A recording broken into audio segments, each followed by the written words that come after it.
जय हिंद दोस्तों, कैसे हो? उम्मीद आज इच्छुक होंगे आपकी तैयारी मस्त चल रही है। तो साथियों, आज आपके लिए लाइन है। वक्त तू कितना भी परेशान कर ले मुझे, लेकिन याद रख किसी मोड़ पर हम भी बदल देंगे तुझे। तो बस 40 दिन ना आपकी ज़िंदगी बदल जाएगी ये। तो जितना मेहनत कर सकेंगे करिए। बस एग्ज़ाम में आपके मात्र 40 दिन बचे हैं। तो इतना आप मेहनत करेंगे कि ये 30 डेज़ में आपके टारगेट भी पूरा हो जाएगा और आपकी तैयारी भी एकदम ज़बरदस्त हो जाएगी। पहले और 30 दिन बाद में अंतर देखिएगा, क्या से क्या अंतर मिलेगा आपको। लेकिन हाँ, जो बता रहा हूँ उसको आपको बहुत गहराई से पढ़ना है और चीज़ों को बार बार रिवाइज करेंगे तभी चीज़ें क्लियर होंगी। हवाबाजी में मत रहिए कि सिलेक्शन लेना इतना आसान है। तो मेहनत करते रहे तभी सिलेक्शन होगा, क्योंकि मेहनत करने वालों को हमेशा जीत होती है।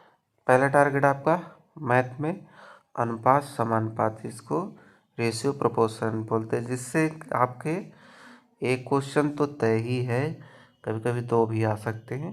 तो चैप्टर को बड़े ध्यान से, क्योंकि इस चैप्टर से आपके कई चैप्टरों में हेल्प मिलती है अनुपात बनाने में। तो चैप्टर इम्पोर्टेंट है काफ़ी, क्योंकि जो इम्पोर्टेंट चैप्टर है मैं आपको पहले ही बता दे रहा हूँ जो उससे रिलेटेड है। अब बात करें रीजनिंग में, तो रीजनिंग में आपके मिसिंग नंबर आपको पढ़ना है, दूसरा वेन डायग्राम। मिसिंग नंबर से आपको पता ही होगा कि क्वेश्चन किस टाइप में आती है। एक संख्या ये दे दी है को, तो दूसरी तीसरी पूछते हैं, ये सब क्वेश्चन बहुत आते हैं। बाकी वेन डायग्राम भी पढ़ लेना, उससे भी एक क्वेश्चन तय है। पूछते नहीं कि 10 लोग वकील हैं, 10 त्रिभुज में वकील हैं, आयत में जज हैं, तो कितने ये होंगे। तो ये क्वेश्चन आपके आते हैं इस टाइप के, आपने देखा होगा उस पर प्रैक्टिस सेट में या अपने जो प्रीवियस ईयर में। तो वहाँ से आप देखेंगे कि इस टाइप के आपके काफ़ी क्वेश्चन आते हैं। अब बात करें आपके हिंदी में, हिंदी में आपने पर्यायवाची पढ़ लिया हुआ, जो बचा हुआ आप दोबारा पढ़ लीजिएगा। अब बात करें अवयव, बहुत इंपॉर्टेंट चैप्टर है क्योंकि इससे क्वेश्चन छटते हैं। और दूसरा आपकी वाक्य रचना, ये चैप्टर आपको बड़े ध्यानपूर्वक पढ़ना है, क्योंकि जो चैप्टर से आपके क्वेश्चन जाता थे इन्हीं से सबसे ज़्यादा चैप्टरों में इन्हीं से गलतियाँ होती, क्योंकि ये इजी भी है और टफ भी हैं। तो इनको जब आप पढ़ेंगे तो इजी लगने लगेंगे, और नहीं पढ़ेंगे तो ये आपको हार्ड ही लगेंगे। तो थोड़ा चैप्टर को ध्यान से पूरा, क्योंकि क्वेश्चन इसमें यही सब क्वेश्चन आपके गलत हो जाते हैं एग्जाम में। अब बात करें आपके जीएस में, तो जीएस में आपको संविधान संविधान चल रहा था, आपके मौलिक कर्तव्य तक हो गए थे।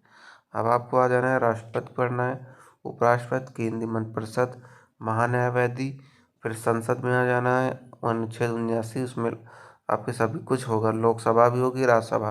तो पढ़ लेंगे, उसमें सारे अनुच्छेद इंपॉर्टेंट दिए।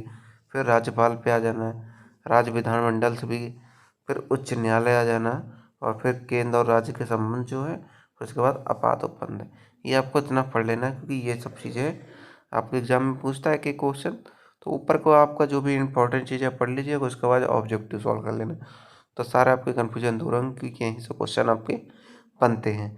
बाकी तैयारी करते रहे रेगुलर, और बिना टारगेट को पूरा किए बिना आपको सोना नहीं है। जो भी आप अगर टारगेट पूरा कर लेते सब में बचता है आपके पास, तो चीज़ें जो है यूट्यूब से देखिए, कोई प्रैक्टिस से बैच को डाउनलोड कीजिए, उसको 2 गुना स्पीड में देखिए।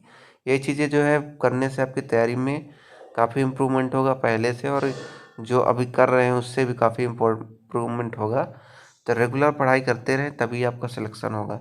अगर आप रेगुलरिटी नहीं बनाएंगे, चीज़ों को ध्यानपूर्वक नहीं पढ़ेंगे, तो सिलेक्शन नहीं होगा इतनी आसानी से।